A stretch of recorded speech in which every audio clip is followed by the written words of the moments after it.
Welcome to Fireside Giants. My name is Alex with my co-host here, Anthony Rivardo. And today we're going to have an interesting discussion about the cornerbacks and the wide receivers in this draft class, and really more or less at 11, who the Giants might be going with at 11, because the rumors are coming out. They're starting to swirl. We've heard Patrick Surtain, we've heard J.C. Horn, we've heard Micah Parsons, Devonta Smith, Jalen Waddle. We can pretty much name all the elite prospects in this draft class and say the Giants have been linked to one of them at least one time this offseason. So who the hell really knows who they're going to pick? I certainly don't. Anthony certainly doesn't. Most of the analysts certainly doesn't. I don't even think Dave Gettleman knows who they're going to be picking yet. So I think they let the draft come to them. But let's talk about the cornerbacks today and the rumors that are coming around that, they have guys like J.C. Horn and Patrick Surtain high on their draft boards.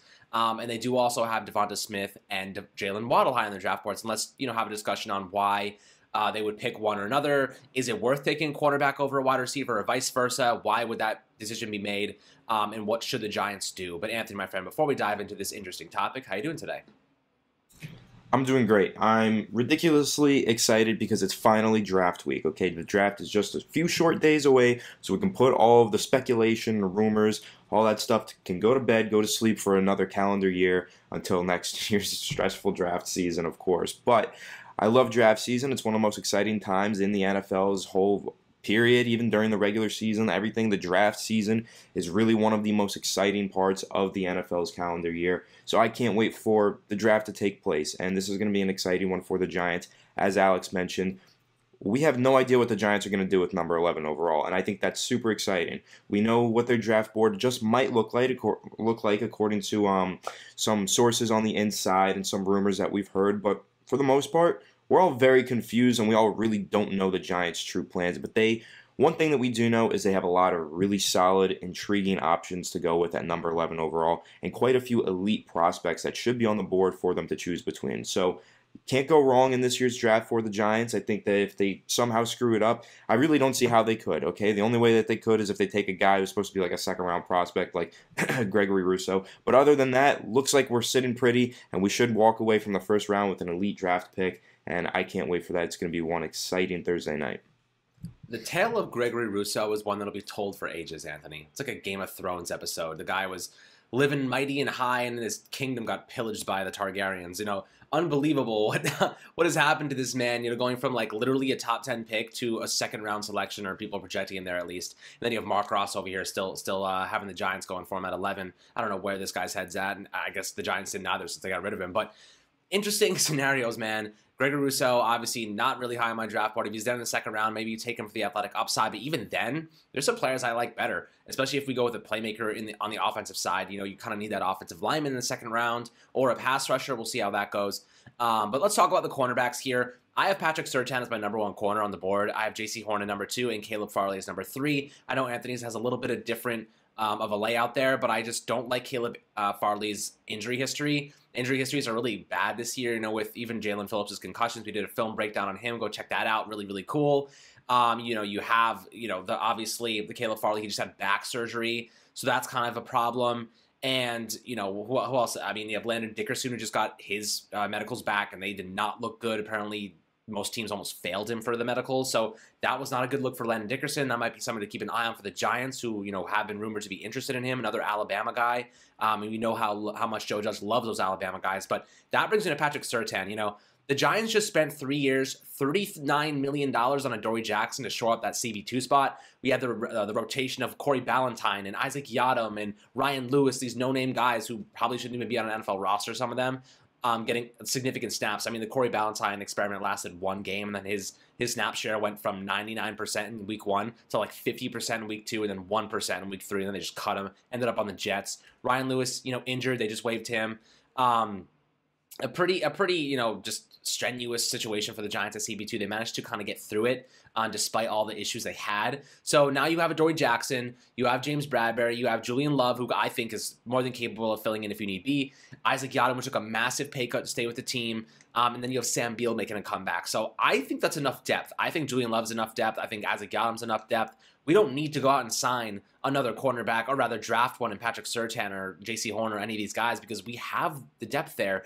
And let me remind you, This team is nothing if Daniel Jones struggles. I don't give a crap how good the defense is. I don't care if they're a top 5 unit. I don't care if they're the best damn defense in the NFL. This team is not going to be a playoff caliber team. Maybe they'll be a playoff caliber team. They're not going to win the Super Bowl. They're not going to win in the playoffs without a high octane offense that is able to outscore teams like the Kansas City Chiefs, who can still shred defensive ones. Our top defenses in the NFL, as we've seen routinely over the past couple of years. The Giants need offense. Now, that leads me to believe they should probably be going with a receiver or Slater, or anyone that can really help Daniel Jones, because a lot of their contracts they structured this past offseason have been built around Daniel Jones and his rookie deal. Think about Kenny Golladay, Adoree Jackson, Logan Ryan, 3-year contracts that all expire when Daniel Jones' rookie deal expires and his 5th-year options picked up, that's included. So now, with a lot of these contracts structured around Daniel Jones, it tells me one thing. They want to win now with Daniel Jones. They're not thinking about another quarterback. They're thinking about Daniel Jones. So why would we draft a corner, right, if we need to get him to win games? If you need him to take that Josh Allen-like leap, Anthony, how do you see this? How do you see the wide receivers playing a factor and, making a decision between corner and wide receiver, J.C. Horn or Devonta Smith? Where's your head with that? Alex, I'm probably a little bit more of a proponent to drafting a cornerback than you are. It seems like you're pretty heavily against it because of the money that we spent on Adoree Jackson as our CB2. But you know me, I advocated pretty strongly in somewhere in the middle of the offseason, actually early offseason before free agency even started, for making a trade for Stephon Gilmore because he was low-key on the trading block.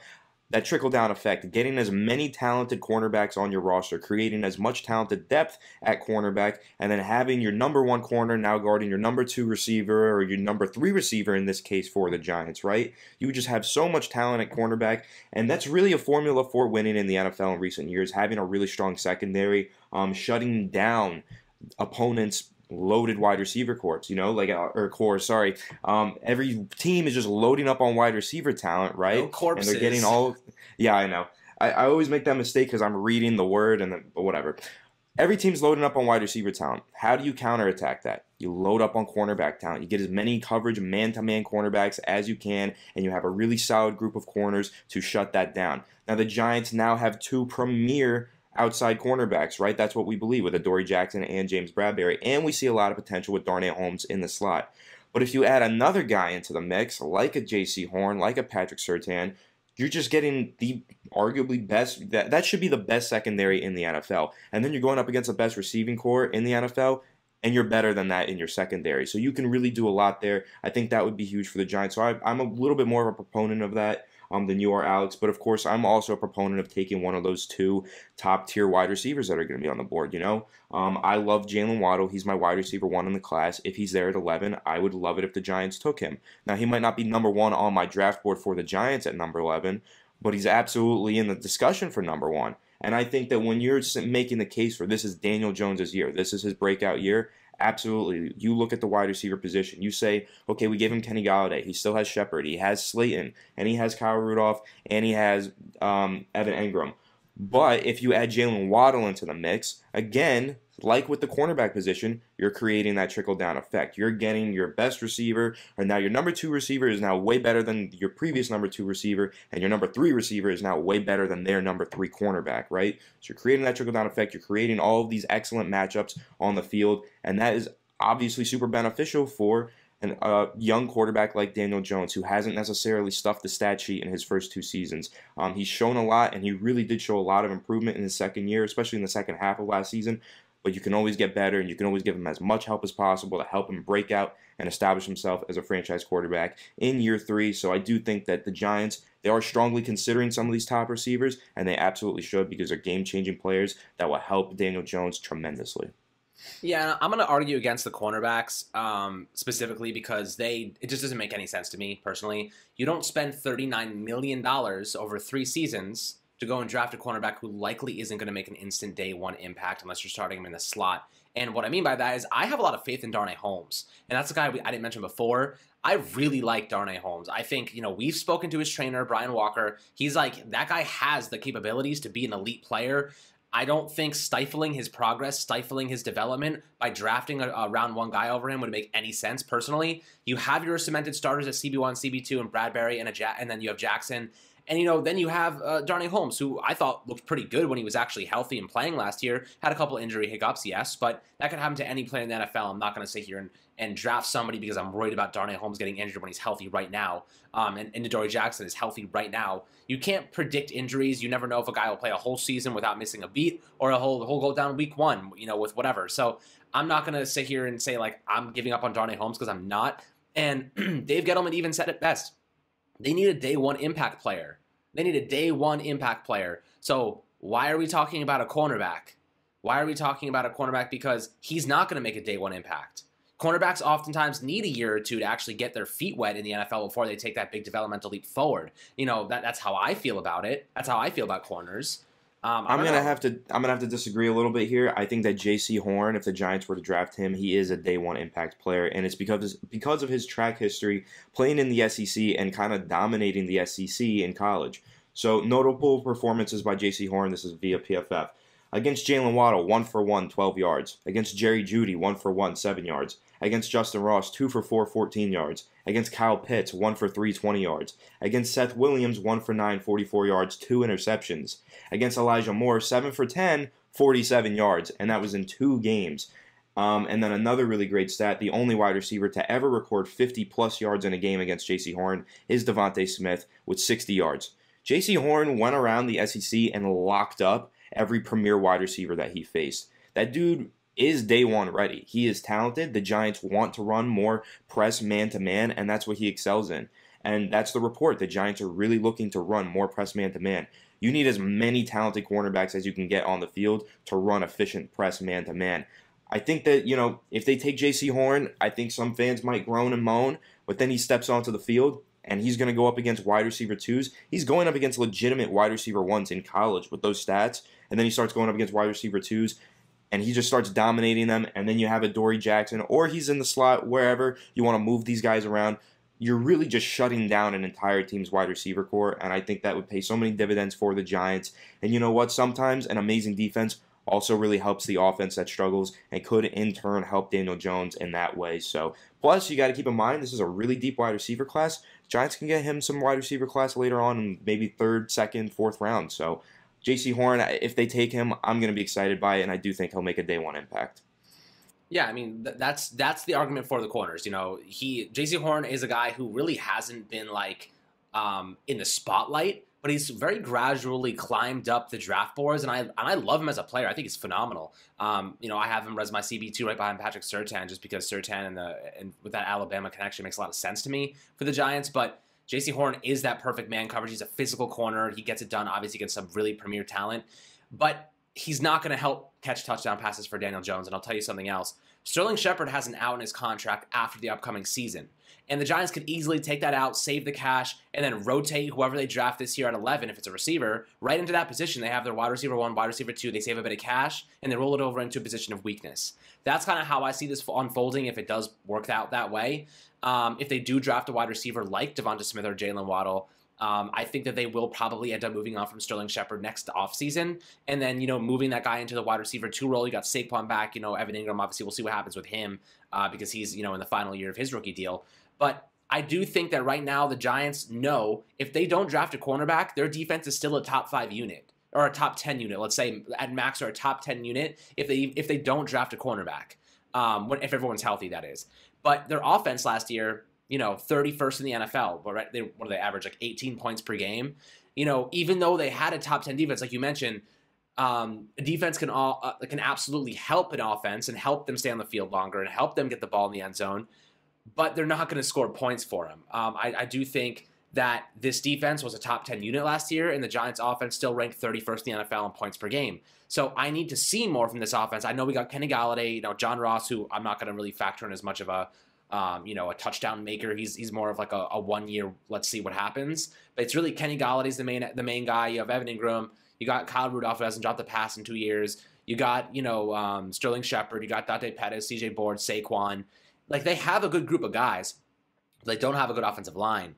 So the way that I really see this draft unfolding, if they do want to go more offensive, which I think they will, I think it's going to be wide receiver at 11. We'll have our final mocks coming up in the next couple days, really probably up tomorrow before the draft on Thursday, and then Wednesday we'll do something. Maybe we'll do our final mocks on a Wednesday in a video. We'll see. We'll see how that goes. But I do think that Daniel Jones is the priority here. I think that he needs to be focused on. His success is imperative to the Giants being a good team. Everything has to be done right now from here moving on with Daniel Jones in mind. That's why they went out and spent $72 million on Kenny Golladay, because they knew without Kenny Golladay, we have no receivers that really stand a chance against some of the top corners in the NFL. We don't have those big 50-50 guys who can go up and make catches routinely, who we know are going to make those catches and make splash plays for us. And look what Saquon did with OBJ. Saquon is better when he has a wide receiver one to pair with him. It takes a lot of room, takes a lot of players out of the box. It forces them to play more guys in the secondary, two deep safeties. We have a lot of speed on this team now. So, Kenny Galladay's pretty fast. John Ross, Darius Slayton, pretty fast. They can push those boundaries. You have to play two deep safeties against the Giants now. Takes a guy out of the box, takes a safety or a linebacker out and puts him in the secondary. I think that makes Saquon Barkley's life a lot easier. And I think that if you add a guy like Devonta Smith, and now a lot of people will say to me this: what happens to Darius Slayton if you draft Devonta Smith or Jalen Waddle? Moves to the bench, man. I don't care. You don't sit here. You don't go at 11 and look at Devonta Smith and say, no, we got Darius Slayton. Let's not draft him. That's ridiculous. Come on. Darius Slayton, I love the guy, but he struggled last year. He did not make the transitional, that jump that we expected him to. And I love him. I think he's going to be a fantastic player for us for a long period of time. But I do think he's more of a secondary kind of guy. I do think that if you have a chance to go with a gold jacket type of player, a gold standard type of player like Smith or Waddle, you don't hesitate, because you shouldn't make that decision with Darius Slayton in mind. Pairing Devonta Smith and Waddle with Kenny Golladay and Saquon Barkley, you should theoretically have one of the best offenses in the NFL if you have some protection for Daniel Jones. And, don't underestimate the factors at play that draw, blockers, or rather blitzers, away when you have those type of receivers. When you have receivers like that, you can't blitz as many guys. You can't play cover 1. You can't play cover 0 unless it's first down. You're running the football and they're playing bunch formation and they're or they just have an extra blocker out there. They're playing 12 personnel or even 13. You need to be focused on Daniel Jones here, and Darius Slayton or Dante Pettis or CJ Board are not stopping me from drafting a gold standard receiver. That's just not the case. These guys, we're talking about Heisman winning receivers. We're talking about Tyreek Hill comparisoned receivers like Jalen Waddle, who Anthony, that's his wide receiver one. He's better than Jamar Chase in his opinion. This isn't a regular player. These are phenomenal talents, Anthony. So how do you feel about this? Do you think Daniel Jones needs to be the focus here in the first 2 rounds? Do you think, they should be just going all in on DJ? And if that is the case, you can make the argument that the first 2 rounds of this draft should be offensive. You can make that argument, but me personally, round 1, I go best player available. That's the strategy that I believe in. Personally, number 1 guy on my board is someone that we haven't even mentioned in this video, for the Giants at least at 11. It's Micah Parsons. I still see him as the best defensive player in this draft, and I see him as the perfect scheme fit for New York. And I think that he is the best selection if he's on the board at 11 for the Giants. But I understand that the Giants seem to be leaning towards drafting for need, and I totally respect and understand that strategy as well. But when you're talking about the wide receivers here, yeah, I do have Jalen Waddle as my number 1 receiver, but I got to say it's really a 1A, 1B situation where he's 1A and Chase is 1B. It's just because I think that there's something extra special about Jalen Waddle that can be game-breaking in a way that like a Tyreek Hill is with that speed that he possesses. Just gives him a slight edge in my opinion. But there really is just so much nuance to this conversation, right? Because I think there's so many ways that you can help Daniel Jones. And I think you also have to look at the whole context of the draft class, and you have to say, yes, the Giants are enamored by Devonta Smith, and they love him, and they love Jalen Waddle. They're super high on both of them. Those are great ways to help Daniel Jones. I'm pretty high on some other guys that are going to be there in round 2 and round 3. Diami Brown's a really good player who's going to be there in round 2. Amon-Ra St. Brown, while I don't see him ever reaching WR1 status in the NFL, I see him almost instantly contributing as a solid WR2 in the NFL, and he should be there in round 3. So the Giants can find those guys later on in the draft, so I don't necessarily think they have to reach on a guy like that, but then also I don't think they do either. I think that they actually look at Jalen Waddle or Devonta Smith as potentially the number 1 talent on their draft boards, and I think that's exciting. And I completely agree with you, Alex. Darius Slayton is not stopping me from drafting Devontae Smith or Jalen Waddle. Okay, I love Darius Slayton. I think he's a really solid player, and I do think he is a WR2 in the NFL with some more development and a really good offensive scheme that maximizes his strengths and talents. However, really good scheme. That's the key point. Right. That is a key point. The Giants don't necessarily have a really good scheme, or at least we didn't see that last year. But however, Darius Slayton, as high as I am on him, as solid as I think he is, I'm much higher on a guy like Jalen Waddle, who I think has elite WR1 potential. I'm much higher on a guy like Devontae Smith, who has WR1 potential. You know, these are guys that change your offense for the better and actually make you have one of the best receiving cores in the NFL. Darius Slayton does not give you one of the best receiving cores in the NFL. He gives you a pretty solid piece. Again, the Giants can also change their scheme once they add more receiving talent because they could start spreading the ball out more, having a spread offense, which actually Daniel Jones has succeeded in pretty well. He likes that up-tempo offense sometimes, and he really likes to spread it out and throw the ball deep. So you get more wide receiver talent. Now you have Kenny Golladay as your WR1. Opposite of him, you have Jalen Waddle. And then if you're running a 4-receiver set, then you have Shepard and Darius Slayton on the field. Now, good luck finding 4 competent cornerbacks that can guard all 4 of those really great, talented wide receivers, plus your 5th receiving option on the field being either a Saquon Barkley or an Evan Engram. Good luck finding 5 guys on a defense that can guard all of those players successfully. Okay, the Giants would eat people alive. So you're really just maximizing Darius Slayton's value, and this is that trickle-down effect I keep mentioning. Shout out Mike Renner, PFF. You're maximizing Darius Slayton's talents if you draft someone ahead of him, because now you're making him the WR4, and then you're just making him go up against cornerbacks who are 4th string on that roster, and Slayton's so talented he's going to eat a 4th-string cornerback alive. So you're really just making everyone better. You're making the Giants' offense significantly better when you do draft another wide receiver. So no one on this Giants roster should actually prevent the Giants from taking another wide receiver early on in this year's draft. And I think that if they go with Darius or Devontae Smith or Jalen Waddle in round 1, I'm going to be over the moon. And I think most of the Giants fan base will be as well. You know, and some people might make the argument that drafting wide receiver isn't a good positional value, right? I would argue, remember when we drafted OBJ? He basically was the only reason people watched the Giants for those years. You know, like he was literally transformed. If our team was actually hitting its stride right now, if we drafted OBJ right now, tell me we're not in the playoffs and pushing in the playoffs. You know what I mean? Like, that's what a wide receiver can do for you. OBJ, in my opinion, way better than Kenny Golladay in his prime. And I personally feel that Devonta Smith has that potential. I think that Jalen Waddle has that potential to be game-breaking players who can really make it, you know, create touchdowns at any given moment. These guys are special talents. And, you know, I know this is a deep wide receiver class, but you get to the second round, and you're not getting Devonta Smith. You're not getting Jalen Waddles. Maybe you get an Elijah Moore. Maybe Terrace Marshall if you're lucky as hell. But you're really not getting those type of guys. You're not getting a Rashad Bateman either. You know, the drop-off, yes, it's a deep class, but the drop-off is exponential. You know, maybe Devonta Smith or Waddle bust. Who knows? But what you're getting now and what you're expecting to get is gold standard. You know, that's the reality of what's happening right now with this Giants team, this 11th overall pick. And I do think they're going to let this draft unfold in front of them, see it kind of how it unfolds and what players drop to them, and react accordingly. They're not going to trade up. They don't have the draft capital to do so. They'd only be neutering themselves for the future if they did that. I saw a ridiculous mock draft today on Good Morning Football, and oh my Lord, I wanted to throw up the second I woke up. Unbelievable. It was they wanted to trade up for Kyle Pitts, and they wanted to give this year's first-round pick, this year's second-round pick, next year's first-round pick, and Evan Engram to move up and take Kyle Pitts. And I love Kyle Pitts. Dave Gettleman loves Kyle Pitts. Everybody loves Kyle Pitts. There's no freaking surprise. But you're giving away 2 first-round picks, a second-round pick, and Evan Engram to take Kyle Pitts? I would give up. Only way I'm giving up that type of capital is if you're going for a quarterback.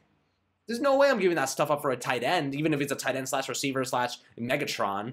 You know, I'm not doing it. No way. So, ridiculous. They're smoking that good. We're smoking that reality weed. So it's kind of like this ridiculousness all around it. The next couple of days, I wouldn't believe a single thing you see. They are dropping smoke screens around us. Like, you know, like Vietnam. It's unbelievable. They're just, it's unbelievable right now. Like, I wouldn't believe anything the next couple of days, because before a couple of days ago, a couple of weeks ago, it was, you know, it was more like intuitive. It was more, you know, okay, like, what do they really need? Now it's just like, in the same 2 days, you get Devonta Smith, Jalen Waddle, J.C. Horn, Patrick Surtain, Jalen. You're getting like 15 players, and you're like, who exactly are they taking?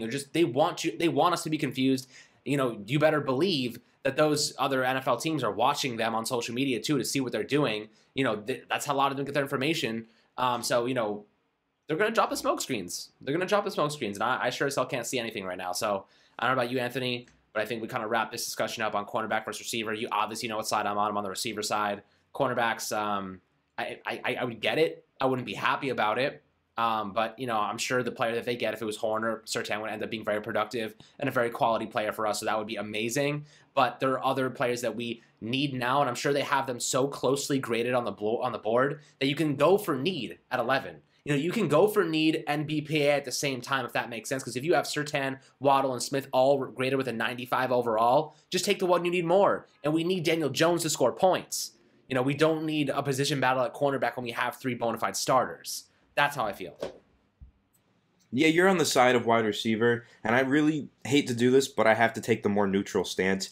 I'm on the side of both. I kind of see both arguments, and I kind of support both arguments. I support taking a corner at 11, and I support taking a wide receiver. I know that's kind of boring. People really love hot takes. This one I really just don't have a hot take on. I love Jalen Waddle. I love Devonta Smith, and I love J.C. Horn. Now, me personally, I'm going BPA. Jalen Waddle is higher on my board than J.C. Horn or Patrick Surtain, so I would take him. But Devonta Smith versus 2 guys, for me personally, it's more of a tough debate. So I do see both sides of this argument, especially for the Giants in particular, with what they've got going on in context of their young quarterback. But I do think it's a really interesting debate. Alex has taken a pretty strong stance. As he mentioned, the Giants are dropping a lot of smoke grenades, a lot of smoke screens all over the place. Alex is dropping a lot of dad jokes and even some funnier jokes that even I laughed at today. So kudos to Alex for that. Yeah, no problem. It's been a really actually interesting discussion, and like I said, this is a really interesting draft year, especially considering no NFL Combine, considering we have all these players who opted out last year. No information. This is going to be one of the wildest drafts ever, and it's probably going to be one of the most random draft classes where you have guys from the mid-rounds who are just breaking out, and you guys have guys from the first round or first 2 rounds who are busting out of nowhere, and might be really confusing, but I think a lot of it has to do with no Combine, no 2020 season for a lot of these top talents. It's a really interesting year, and it's going to be really tough for a lot of teams to get it right. But as I said to start this video, the Giants are sitting really pretty at 11 with a lot of elite, talented options, and it's actually going to be harder for them to get it wrong than it is to get it right. So they got so many good options, man. I just can't wait to see what they actually choose to do. We're hearing all these rumors and seeing all these smoke screens. It's going to be really, really nice relief once we finally see that pick at number 11, or if they decide to trade down, which is another rumor, which could be a smoke screen. It's going to be exciting to see what that pick is on night 1 of the draft. So stay tuned for that. Thursday night we will be live streaming during that. We're even going to do a pre-draft stream probably Tuesday or Wednesday, so stay tuned for that as well. One final pre-draft live stream to chat with the fans, have you guys on, and discuss what you guys want to do in this draft and what we want the Giants to do. So it's going to be fun, but, we got all the elite coverage right here on Fireside Giants. Absolutely come tune into the live stream. There's going to be giveaways and stuff on Thursday night. We're going to be live reacting and live analysis to every single pick of the first round. Can't wait. I love the NFL draft, and I love you guys as fans and making all this great content for you as a member of Fireside Giants. So let's go Giants. Can't wait to see what happens on Thursday night. Absolutely, guys. I really appreciate it as always. And we're going to be getting some advertising and some sponsorships for the podcast soon. So keep an eye on that. Really appreciate if you supported us on that end. We're doing some affiliate stuff. And you'll see in the coming days. And I'm really excited about that, so we can put some more money behind this and really get you even better content, better people around it, better content creators, just everything that you need. And we really hope that you support us because we're doing this all, and you don't really have to spend a dime for it. We just do it because we love you guys, we love this team, and we love making content. And it really means a lot to us that you are so dedicated to this channel and really helping us grow. So really much love to you guys. It's all because of you. So really appreciate that, and hope you guys enjoyed the podcast episode talking about CVs and wide receivers. Got a little into it because I do want a wide receiver badly over a cornerback specifically. But we'll see how the draft unfolds. I'm really excited. As Anthony said, we're going to be doing a live stream on the draft day and the next day too, and obviously do a pre-draft stream just to get our last mocks out there for you guys. So I'm really excited about that as well. So I hope you guys enjoyed the video, and we'll catch you guys on the next one.